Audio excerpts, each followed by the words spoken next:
Cek cek 1 2 cek masuk.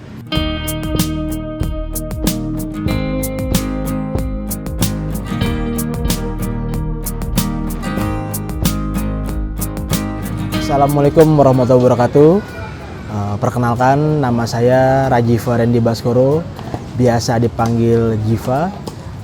Saya adalah salah satu pemilik dari Korova Jakarta Co yang membawahi beberapa unit usaha. Salah satunya ada Korova Store, itu clothing online, kita jual clothing line. Ada juga Korova Kitchen, itu kita punya tempat makan, food and beverage. Kita juga ada Korova Angkringan, juga unit usaha yang lain adalah Korova Shoes and Care. Untuk pertama kali belajar usaha itu dari tahun berapa? Bisa diceritain nggak sampai akhirnya tuh membentuk sebuah wadah unit usaha yang banyak diminati?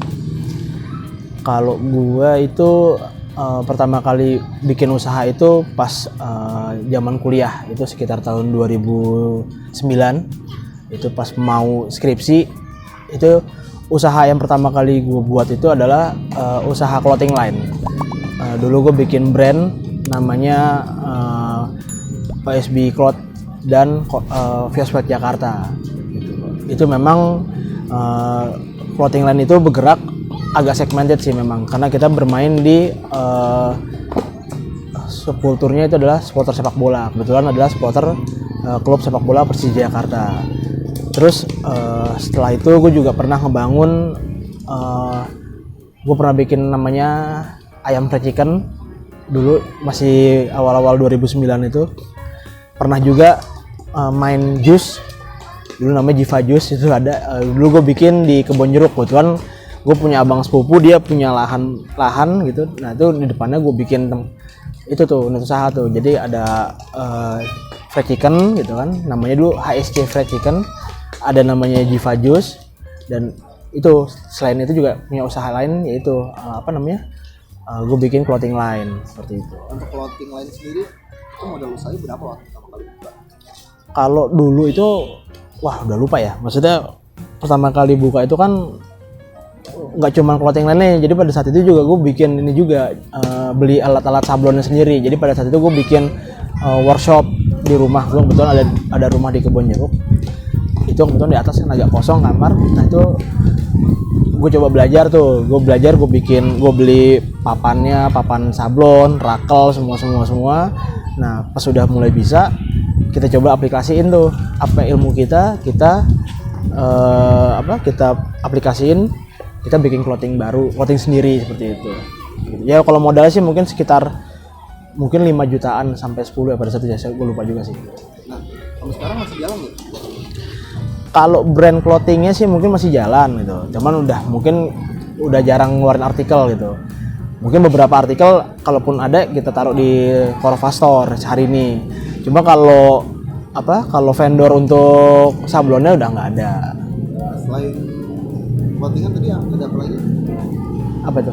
Usaha ya. Oh kalau usaha kita ada, kalau di bawah grupnya Korova itu ada Korova Kitchen gitu kan. Ada juga tadi gue bilang ada angkringan, ada juga cuci sepatu, shoes and care. Tapi memang ada beberapa bisnis yang memang gue jalanin sama teman-teman tapi di luar nama Korova gitu ya. Kayak kita punya tahu gitu kan, usaha tahu dan lain-lain. Balik lagi tadi fokus ke Iya, kalau usaha sih sebenarnya, kalau usaha UMKM ya, ini kan kita ngomonginnya yang UMKM ya gitu kan. Sebenarnya sih kalau dibilang rugi sebenarnya sih nggak juga ya gitu. Maksudnya sebenarnya beberapa usaha itu memang sebenarnya menghasilkan gitu. Cuma kan memang ada yang memang nggak bisa langsung balik ya. Misalnya kayak clothing line gitu. Dulu gue bikin clothing line itu di zaman banyak distro nih gitu. Cuma karena memang segmented, jadi memang pasarnya memang marketnya itu memang beda gitu. Jadi kita nggak bisa ngerangkul semua market gitu kan. Nah, balik uangnya cuman ya memang ya agak sedikit lama lah gitu. Karena kan kita memang menyediakan ready stock gitu. Kita bukan bikin PO baru kita angkat, tidak gitu kan. Jadi memang ready stock ini agak sedikit lama. Karena juga kondisinya pada saat itu kan masih belum adanya kayak zaman sekarang ya, belum adanya e-commerce dan lain-lain gitu kan. Dulu juga media online juga masih terbatas seperti itu kan. Jadi memang lebih ke pertemanan atau lebih ke kelompok tongkrongan gitu kan, yang dari mulut ke mulut lah ibaratnya seperti itu. Begitupun juga usaha kuliner yang coba gue rintis gitu. Dulu gue gini, gue memulai usaha itu mungkin di zaman yang lebih cepat itu. Maksudnya kalau sekarang kan kayak ayam fried chicken itu kan dari mana-mana ada gitu kan. Nah, dulu gue bikin itu justru di zaman yang mungkin itu masih awal-awalnya ada ayam-ayam fried chicken gitu. Jadi orang tuh kalau sekarang kan mungkin kalau ayam-ayam pinggir jalan itu mungkin harga 10.000 sampai 12.000 itu udah biasa gitu. Cuman kalau zaman dulu tuh harga segitu tuh orang masih mikir gitu. Kayak mahal banget ya. Padahal kalau kita hitung-hitung hari ini harga yang kita jual pada saat itu hari ini jadi harga yang normal seperti itu kan. Nah, begitupun juga kayak gue bikin dulu juga sempat nyoba bikin jus. Itu kalau mungkin kalau usaha minuman itu memang kita untungnya bisa 50% untuk modal kita gitu kan. Cuman ya balik lagi masalah yang bikin kenapa itu banyak yang nggak berjalan sebenarnya bukan masalah tadi, bukan masalah untung nggak untung, tapi lebih ke masalah konsistensi gitu. Namanya kan kita masih muda, kita juga dulu masih ibaratnya usaha tuh lebih ke passion aja sih gitu. Kita masih belum mikirin oh nih gue bakal dapet apa dari sini, belum gitu kan. Jadi ya kadang-kadang ya kita masih mau enggak kalau nggak niat ya udah kita gitu kan. Dulu kita juga punya, kalau ayam dan lain-lain mungkin gue punya pegawai ya. Cuma pas yang kita coba main di jus dan lain-lain itu sempat ada masa dimana gue coba handle sendiri gitu. Ya ada pelajaran yang gue dapet sih dari situ ya. Maksudnya kayak positifnya adalah gue belajar bagaimana memanage suatu bisnis itu kan, bagaimana kita manajerial lah. Bagaimana gue dulu setiap pagi jam 5 pagi gue harus ke pasar, dulu kan pasarnya di Pasar Kebayoran, gue beli stok buah, terus siangnya gue jualan gitu kan sampai sore kadang-kadang gitu kan, kayak gitu sih. Pas sudah setelah itu kan gue terus pernah juga bikin kedai kopi kopi jalanan lah, street coffee gitu. Jadi street coffee itu nongkrong itu dulu gue bikin di Kalimalang, namanya Par Kopi. Terus pas sudah setahun gue ganti nama, itu Kopi Miring 69. Ya itu buat seru-seruan aja sih gitu. Itu juga di zaman belum ngetrennya orang-orang ngopi gitu kan. Modalnya berapa? Itu kita patungan sih, kalau itu kolektifan sama teman-teman itu sekitar 20 jutaan lah gitu. Kita bikin ada di daerah Kalimalang di parkiran. Sebenarnya di parkiran ada fast food, ada parkirannya. Tapi setiap malam kita sewa di situ. Jadi begitu restorannya tutup, parkirannya kita pakai buat jualan gitu kan. Ya, cuma memang kalau pada saat itu sih kalau kopi itu sebenarnya jalan, cuman kendalanya pada situ memang ada problem lah. Ada sesuatu hal yang akhirnya terpaksa tutup gitu, seperti itu. Sebenarnya sih untung ya, maksudnya ya ada lah gitu kan, maksudnya ada untungnya lah gitu. Karena kita kan jualan kopi itu kan sebenarnya dulu market kita kan adalah dulu kan mungkin masuk awal-awalnya kayak Starbucks atau kayak kopi-kopi dari impor itu yang baru masuk gitu kan, kayak kedai-kedai kopi asing nih yang baru masuk. Cuma kan dulu harganya agak sedikit mahal gitu. Nah, dulu yang kita tawarkan adalah kita menjual kopi, tapi bukan kopi campuran kayak sekarang ya, kopi blend kayak sekarang yang maksudnya kayak yang cappuccino dan lain belum. Dulu kita masih jualan itu kopi-kopi asli, misalnya kopi Gayo, kopi Sidikalang gitu loh. Jadi memang kopi-kopi dari daerah-daerah.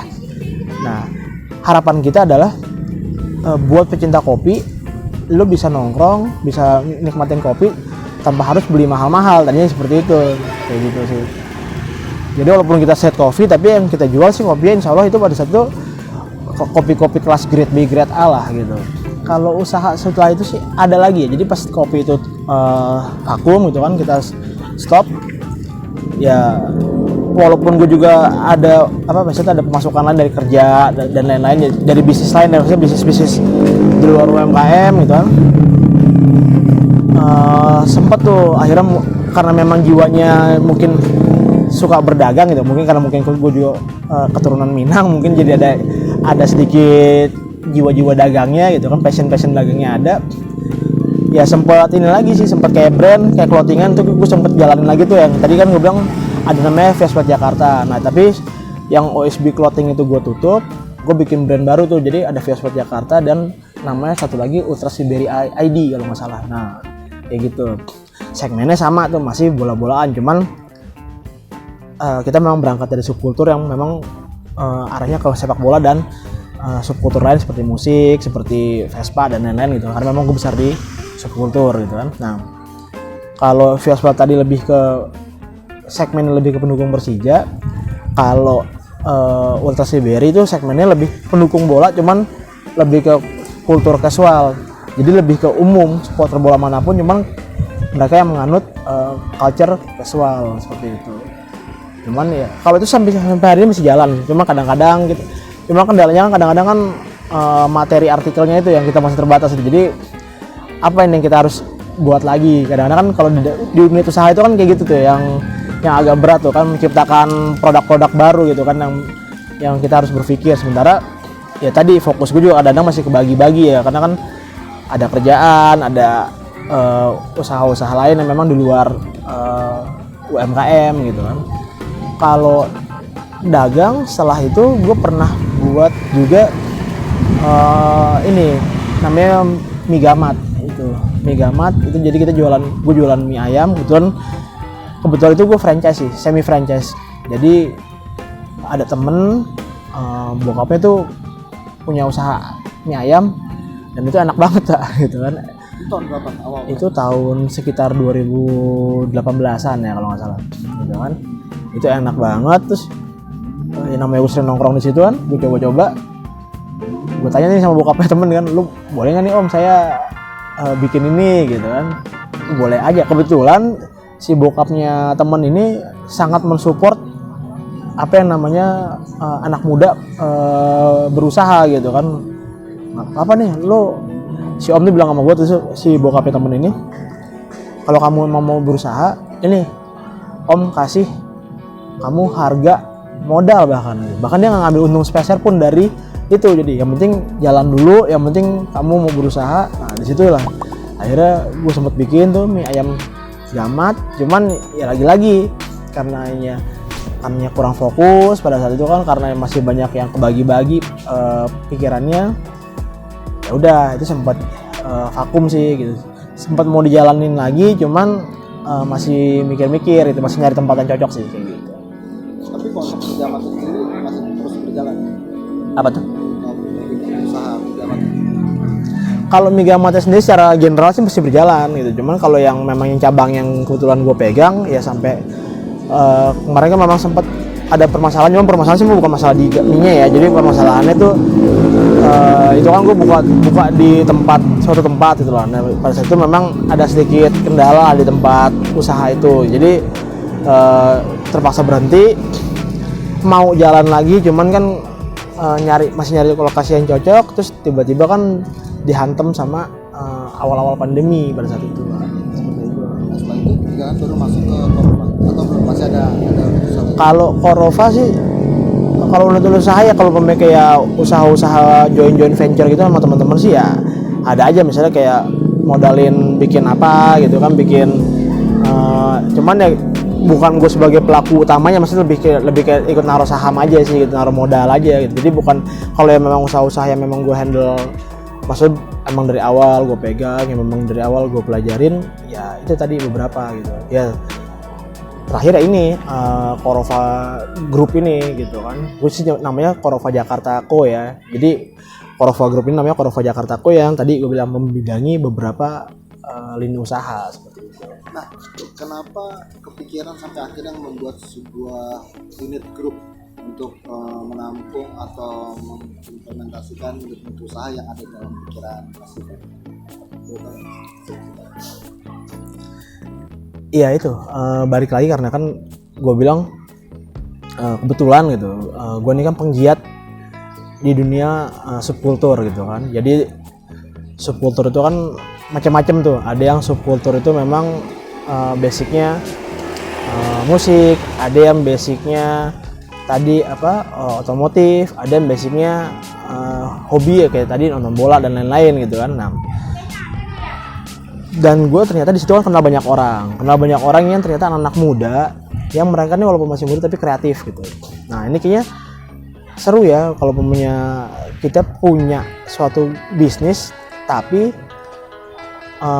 ya kan balik lagi kita punya bisnis ini tiba-tiba punya core bisnis apa, terus tahu besoknya kita pengen ngembangin apa ya gitu. Nah jadi kalau ganti-ganti nama kan kayaknya orang untuk apa ya, untuk kenal nama itu kan agak makan waktu lagi kan gitu. Tapi kalau memang kita pakai nama, kita besarin satu brand nih, misalnya kalau kita mau pakai nama misalnya Korova gitu, Korova Jakarta. Nah ini kan brand ini kan orang walaupun unit usahanya apapun, tapi oh ini Korova Jakarta nih, ini kayaknya bagian dari si Korova Jakarta Group nih gitu. Nah itu yang mau gue besarin sih gitu. Kalau mamanya inspirasi sih jujur gue terinspirasi dari mungkin kalau sekarang ya bisa jadi salah satunya Lawless misalnya.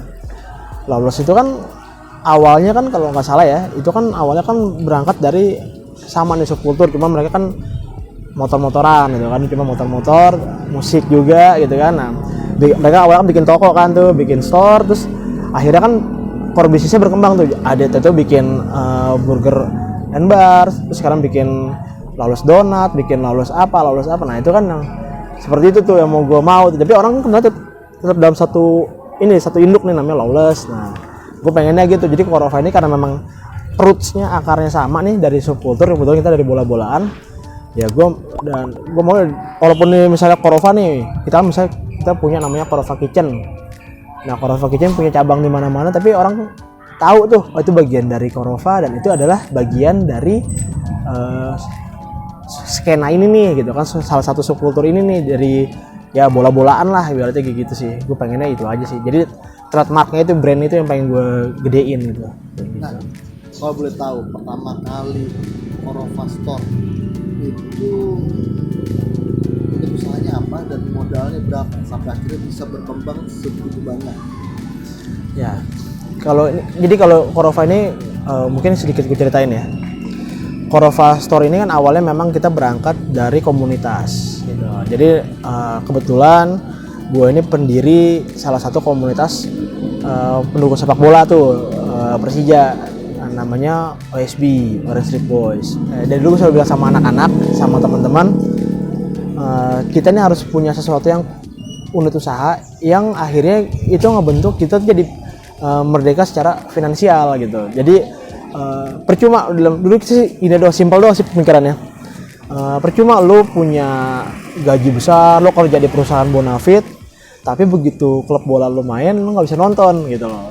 Dulu kita dari situ sih berangkatnya. Terus kalau kita bisa ngidupin, kita punya penghasilan yang memang kita nggak terikat dengan siapapun, kita punya kolektifan, ini kan akan ya udah begitu timnya main kita tutup tuh semua, kita fokus dukung Persija. Dulu mikirnya cuma gitu doang gitu. Nah, ide ini terus ini ya gue simpen terus nih di kepala gue gitu kan. Anak itu sih kalau ide itu sih mungkin dari lama ya, dari 2010-an awal-awal tuh udah dari gue bikin pertama kali gue bikin sablonan itu sebenarnya idenya udah dari situ gitu. Jadi kita memang dulu kan gue tuh terinspirasi dari apa ya, dari semangat punk lah gitu kan. Jadi kayak DIY gitu, do it yourself gitu. Jadi bagaimana kita tuh ngelakuin sendiri, ngerjain sendiri, nah dapat hasilnya sendiri gitu. Itu makanya sampai gue bikin sampai gue bikin vendor, gue siapin alat sablon tuh awalnya ya buat gue lebih nyiapin ke teman-teman gue gitu. Jadi misalnya ayo dong kita nggak bisa nyablon, oke gitu kan, tapi kita kan bisa belajar gitu kan. Nah itu dulu gue pelajarin apa nih ya, akhirnya gue beli satu niatnya tadi buat ngajakin teman-teman. Cuma kan mungkin ya semangatnya teman-teman, passionnya juga beda-beda, mereka juga punya ada target-target tertentu yang mereka capai. Cuman ide itu gue simpen terus. Begitu tahun 2018 lah kira-kira, ide itu udah mulai gue coba. Ya kebetulan gue punya clothing nih kan, punya tadi gue bilang punya Visual Jakarta dan Otosiberi ID itu. Cuman kalau jualannya online doang, kadang-kadang kan orang tuh butuh trust gitu kan. Kadang-kadang mereka nanya, "Bang, ini di mana ya toko offline-nya gitu? Gue pengen mampir dong, siapa tahu ada yang bisa gue lihat lagi artikel-artikel lain." Nah, di situ kan gue bilang, "Wah, seru juga nih kalau gue bisa bikin toko gitu kan." Nah, akhirnya 2019 gue coba tuh. Kebetulan tadi gue dapet tempat space nih sekarang di namanya Out the Box Sentra Kota nih di daerah Jatibening, Bekasi sih, tapi masih perbatasan dengan Jakarta Timur. Tempatnya menurut gue vibes-nya enak gitu kan, suasananya enak, nyaman gitu kan, parkirannya luas dan lain-lain. dan temanya juga keren gitu. Mereka temanya pakai kontainer. Ada kebetulan yang satu kosong gitu kan. Coba gue tawarkan, gue ajuin proposal ke pengelola, mereka ACC oke aja, ya udah gue jalanin. Akhirnya gue bikin 2019 tuh gue bikin tuh toko di sini gitu kan. Akhirnya berdirilah toko namanya Korova Store gitu kan. Awalnya sih memang ini selain toko juga sebagai tempat kumpul anak-anak sih OSB gitu kan. Awalnya kayak gitu. Kalau enggak tempat buat silaturahmi pendukung sepak bola, atau enggak seputar lain tuh kayak Vespa-Vespaan, udah main di Vespa juga, atau enggak di apalah gitu kan, dunia-dunia lain. Nah, kayak gitu. Cuma semakin berjalan 2020 kita kena pandemi. Nah, kebetulan kan idenya akhirnya kenapa sih gue pengen kok Korova ini nggak cuman di toko doang gitu kan. Ya karena itu tadi gue bilang, di anak-anak gue yang di satu komunitas itu beberapa kan juga punya usaha tuh, ada yang punya barbershop, ada yang punya usaha cuci sepatu, ada yang punya usaha apalah gitu. Nah, gue tuh niatnya cuma simple, ayo kita kawinin nih semua usahanya, kita gandeng, kita jadiin satu dalam satu wadah. Itu gue aja namanya usaha. Oh iya. Iya, karena gue lihat anak-anak ini punya usaha, nggak cuman bergerak di banyak hal gitu kan. Gue bilang sama anak, ayo kita kawinin yuk unit usaha kita masing-masing nih gitu kan. Lo bisa apa, bisa barbershop. Kebetulan ini kan tempat memang spesial agak luas. Ayo apa kita bikin barbershop di sini juga, apa kita bikin cuci sepatu juga. Lo mau punya apa lagi kita bikin, tapi dalam satu wadah nih. Korova masuk dalam satu wadah, namanya tadi Korova Jakarta Kops itu gitu kan. Jadi brandnya tetap namanya Korova nih, keluarga besarnya nama Korova, cuman ya tadi lini bisnisnya tuh core bisnisnya bisa macam-macam kayak gitu. Itu yang tadi idenya gue gitu. Nah cuman yang memang hari ini yang baru kesampaian sih ya tadi baru ada store-nya udah pasti kan ya. Terus clothing, lebih ke clothing. Kalau store itu memang lebih ke clothing ya. Kita sih jual sepatu, jual macam-macam gitu kan, merchandise kayak gitu-gitu. Terus Dengan modal berapa? itu kalau ini sih modalnya sih kebetulan nggak yang terlalu besar ya, sekitar 15 jutaan lah gitu. Karena kan memang kita juga kalau isi barangnya kan kita lebih kayak distro jatuhnya, itu distribution store. Jadi teman-teman gue juga pengen ngebantu nih teman-teman di luar komunitas gue, tapi misalnya pendukung sepak bola, pendukung Persija dan lain-lain, mereka yang lagi ngejalanin bisnis clothing, mereka yang lagi ngejalanin bisnis casual-casualan, mereka bisa masukin sepatu kayak Adidas, kayak brand-brand dari luar tuh kayak Ben Sherman, kayak Fred Perry dan lain-lain. Cuma kan mereka butuh offline store-nya. Nah, mereka bisa titip di sini, kita sistemnya konsinyasi, kita bagi hasil kayak gitu-gitu kan. Ya termasuk juga kita juga punya brand sendiri kan gitu kan. Beberapa, jadi kita ada brand sendiri, ada juga memang brand yang sistemnya konsinyasi. Jadi brand punya orang yang memang titip jual lah di sini ibaratnya kayak gitu. Nah, di tahun 2020 awalnya sih kita tahun 2020 tuh, jadi sebelum pandemi kita akhirnya coba tuh punya ide kan. Ini kalau teman-teman cuman datang doang beli baju, tadi kita cuma ngobrol-ngobrol, agak segan gitu orang untuk datang ke sini gitu kan. Sementara kita pengen tuh mereka datang sini, kita ngobrol-ngobrol, silaturahmi dan lain-lain.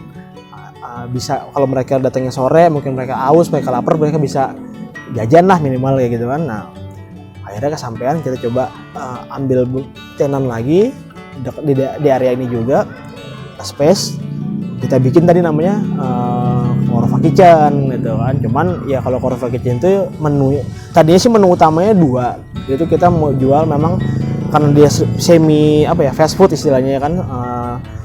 Jadi kita memang bikinnya fast food, itu kita jual berbagai macam olahan karage. Jadi chicken karage itu cuma ada chicken karage mentai, ada chicken karage salted egg, ada juga chicken karage sweet honey, jadi pakai bumbu madu gitu.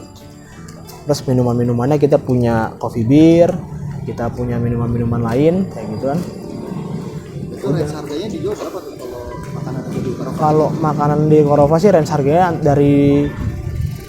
itu dari cemilan ya. Kalau dari cemilan tuh antara 15 ribuan sampai 30 ribu gitu. Tapi kan isinya kayak contoh nih kayak Korova Rage ya, kan tuh chicken karage mentai.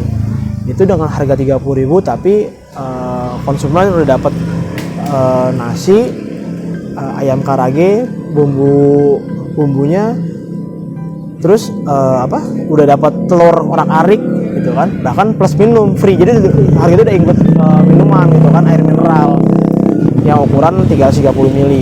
Jadi memang ya kalau kita lihat di luar pesaing-pesaingnya dengan konsep yang sama mungkin harganya jauh lebih tinggi gitu. Jadi kita memang ngejarnya memang ya murah tapi tidak murahan lah, seperti itu lah kayak gitu. Itu modal sendiri kalau Korova Kitchen berapa tuh pertama kali?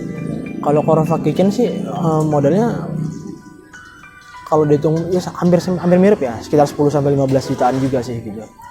Cuma kebetulan memang kalau di Korova Kitchen karena sebelumnya pernah punya mie ayam, jadi ada sebagian inventaris mie ayam yang memang bisa diberdayakan di Korova Kitchen itu kan, kayak kulkas, kayak chiller dan lain-lain gitu.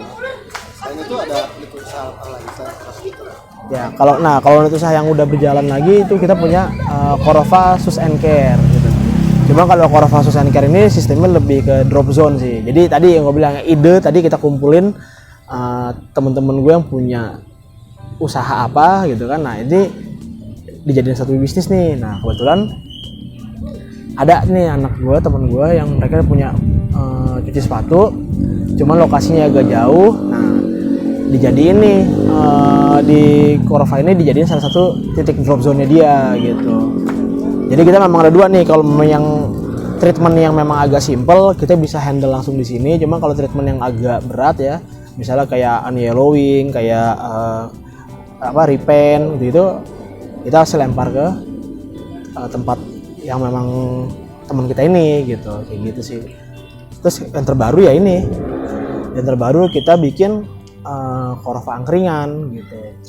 Kenapa Korova angkringan? Tadi segmennya lagi kita turunin lagi nih. Kalau namanya Korova Kitchen tadi kan harganya kan masih harganya mungkin masih agak sedikit rata-rata gitu kan. Sementara makanannya juga kan tertentu ya, nggak semua orang mungkin suka gitu. Maksudnya nggak semua orang mungkin suka, tapi nggak semua orang itu menjadi makanan yang harus mereka kejar itu. Sementara kita kan pengennya tempat ini jadi tempat tongkrongan, jadi tempat yang memang silaturahmi siapa aja, kita bisa saling kenal itu. Di sini kita bisa, siapa tahu ada hal-hal baru yang bisa kita temuin di sini gitu. Nah kita coba bikin Korova angkringan yang tujuannya sih awalnya itu sih sebenarnya. Kalau Korova angkringan kita bikin di depan Korova Store.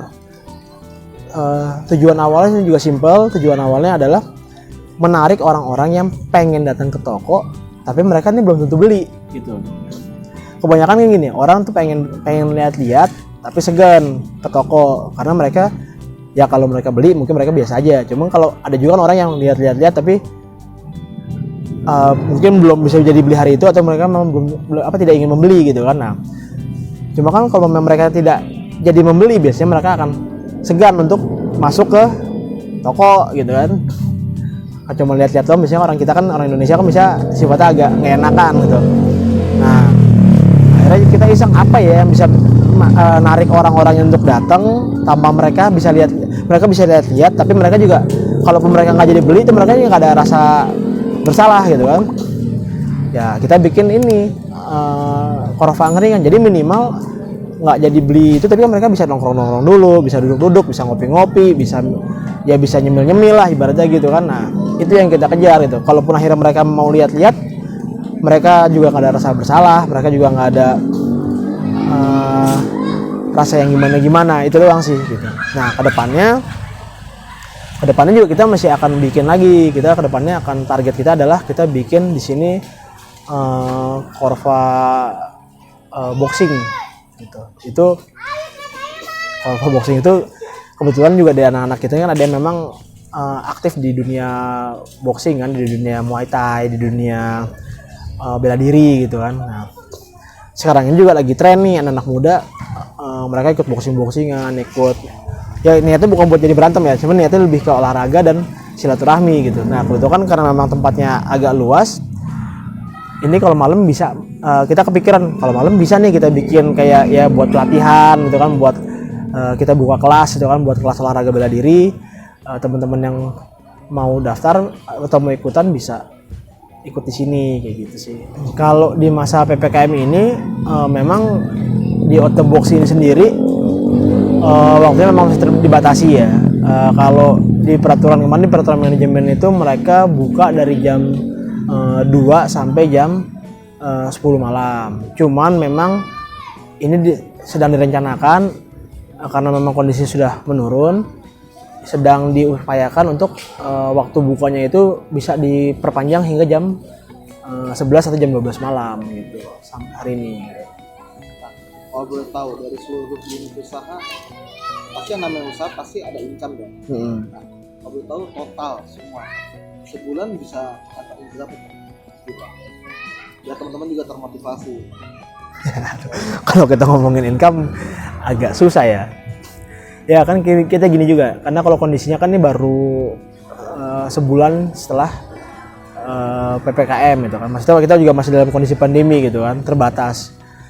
Ya kalau sebulan ini sih alhamdulillah intinya sih kita sudah minimal untuk gaji pegawai, untuk biaya-biaya produksi dan lain-lain, itu biaya-biaya yang harus dikeluarkan dalam setiap bulan itu sudah bisa ke-handle lah, itu intinya sih kayak gitu. Termasuk juga biaya sewa dan lain-lain gitu, sewa dan utilitas ya kayak kebersihan dan lain-lain itu sudah alhamdulillah bisa ke-cover gitu seperti itu. Range-nya lah, bocorannya range-nya kira-kira berapa? 20 sampai.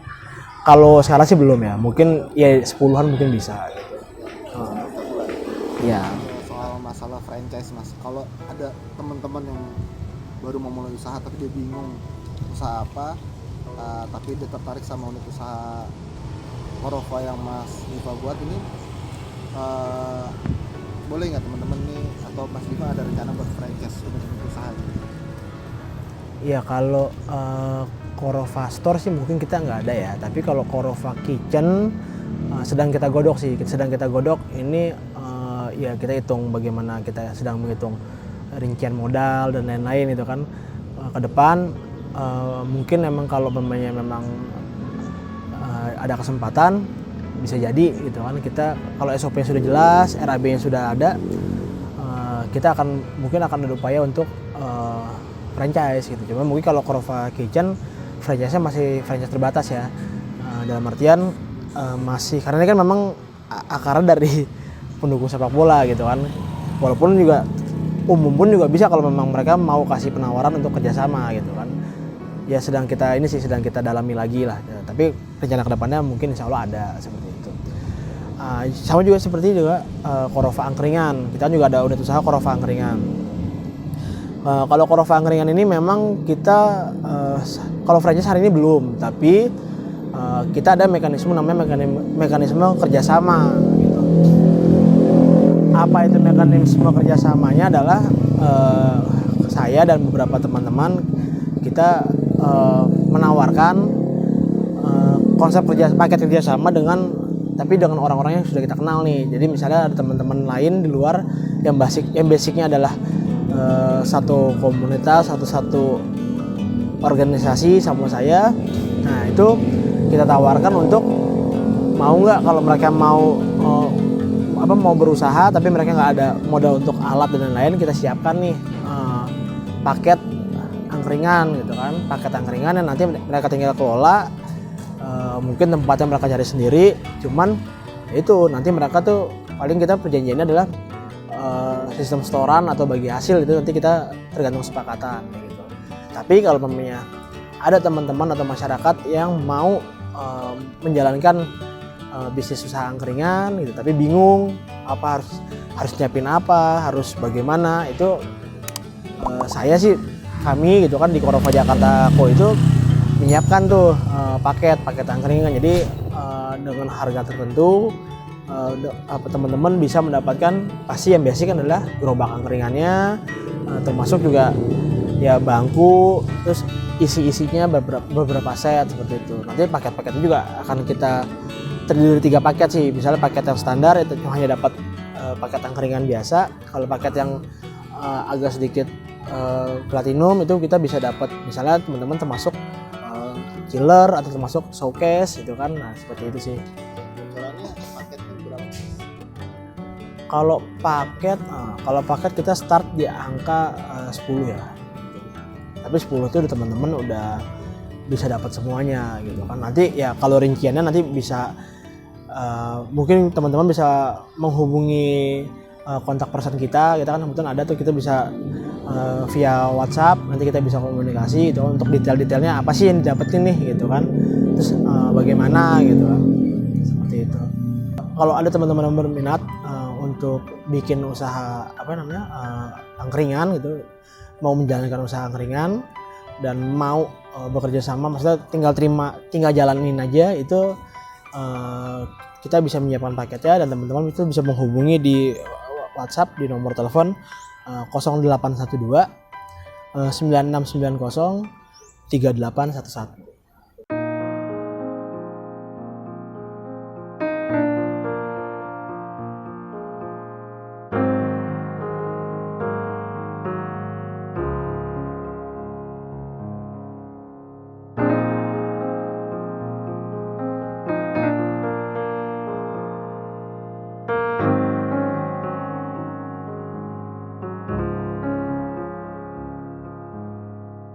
Baginda Rasulullah pernah bilang 9 pintu rezeki adalah berdagang gitu kan. Nah, jadi kalau anak-anak muda, kalau kalian ingin meraih mimpi-mimpi gitu kan, kalian ingin punya mimpi, pengen mewujudkan mimpinya, tapi juga teman-teman pengen pengen bebas secara finansial, teman-teman juga mungkin pengen kedepannya pengen untuk berbagi dengan orang lain, mungkin salah satu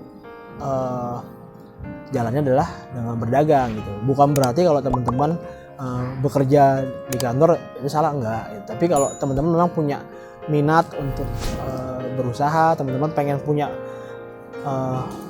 penghasilan yang tidak diukur, dalam artian apa yang didapat itu kan bagaimana kitanya gitu kan. Ya memang resikonya ada, tapi kan kalau kita bisa dapat itu, kita bisa mungkin jauh lebih besar dari fixed income gitu kan. Nah, ya harapannya teman-teman kalau mau berdagang gitu, karena di Indonesia sendiri juga wirausaha itu juga masih kecil dibandingin persentase jumlah penduduk gitu. Karena di negara-negara maju juga sebagian besar justru penduduknya adalah hidup di dunia wirausaha atau entrepreneurship gitu kan. Entah itu mereka ya skalanya UMKM, skala menengah atau skala besar gitu. Tapi yang penting adalah kalau kita mau bisa jadi orang yang bebas, kita mau tidak terikat dengan waktu dan lain-lain, ya mungkin berdagang bisa jadi salah satu solusi gitu kan. Ya cuman balik lagi, sebagai pedagang tentu namanya sesuatu pasti ada manisnya, ada juga resikonya gitu kan. Cuman bagaimana kita bisa menghandle dan bisa mengcover itu gitu. Harapannya ya kalau teman-teman memang punya passion, punya semangat di bidang usaha, ingin berdagang, ya jalankan. Jangan NATO, jangan not action, talk only gitu kan. Tapi apa yang ada di kepala dijalankan aja. Tapi juga bukan berarti langsung jalan tanpa perhitungan, tidak juga gitu. Tapi yang penting adalah teman-teman punya mimpi apa, punya ide-ide apa, coba diaplikasikan. Teman-teman coba bikin konsep-konsepnya gitu kan. Teman-teman bisa hitung SWOT-nya, nanti jalankan aja gitu. Masalah ini bisa berjalan atau enggak kan tuh urusan belakangan. Yang penting tapi teman-teman minimal walaupun ini amit-amit ya, kalau misalnya gagal, tapi kan teman-teman itu akan belajar tentang namanya manajemen, teman-teman belajar tentang namanya disiplin. Tetap ada ilmu-ilmu lain yang bisa dapat itu. Karena dari berdagang itu pasti ada dua keuntungan yang teman-teman bisa dapat. Keuntungan pertama pasti profit, keuntungan kedua adalah benefit. Benefit itu kan macam-macam ya, bisa knowledge, bisa berupa skill, bisa berupa jaringan kayak gitu kan. Yang penting kalau memang teman-teman berdagang terus ternyata belum sesuai ekspektasi, jangan menyerah, terus aja berusaha gitu kan. Karena pengusaha-pengusaha sukses itu kebanyakan nggak langsung tiba-tiba mereka sekali dagang, sekali usaha terus langsung besar, enggak, banyak juga jatuh bangun gitu kan. Nah, intinya itu sih, tetap semangat, tetap tetap komit gitu. Jangan males-malesan, tetap tahu goalsnya apa ke depan. Jadi karena kita dengan adanya goals itu kita tahu apa yang kita mau achieve nih, kita tahu apa yang kita mau capai gitu loh. Intinya sih itu sih. Jadi kalau teman-teman mau, sekali lagi kalau teman-teman mau yang sudah berjalan usaha atau yang mau ingin menjalankan usaha, ya harus punya komitmen, harus berani, jangan ragu-ragu, jangan setengah-setengah, jangan males-malesan gitu kan, jangan kendor. Insya Allah usaha tidak akan pernah mengkhianati hasil. Itu aja sih.